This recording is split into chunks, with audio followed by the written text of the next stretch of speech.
এটা কোনো কথা হলো? মিমির কথা তো আমি ফেলতেই পারবো না, নো, অসম্ভব। এবার সাকিবের বাচ্চার মা হতে চলেছেন মিমি চক্রবর্তী। এমনই এক সমালোচনা উঠে এসেছে নেট দুনিয়া জুড়ে। সাকিবের সাথে মাত্র একটি সিনেমা করেই ব্যক্তিজীবনের চরম সমালোচনার মুখে পড়েছেন মিমি চক্রবর্তী।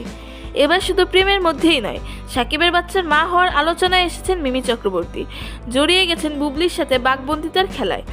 কথাটির সত্যতা জানার জন্য না টেনে পুরো ভিডিওটি দেখুন।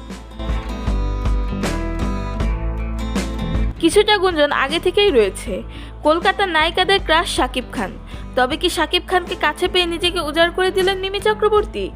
অনেকেই বলছেন প্রতিযোগীর সংখ্যা বাড়ল অপু ও বুবলির মাঝে।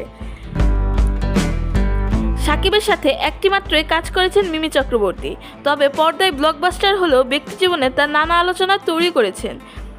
একটি কাজের মাধ্যমে মিমির প্রতি মুগ্ধ হয়েছেন শাকিব খান, আর এদিকে বুবলিকে চিনতেই পারছেন না মিমি চক্রবর্তী। সাকিবের নায়িকা হতে হলে সাকিবের বাচ্চার মা হতে হবে, এমনই কথা নেটিজেনদের।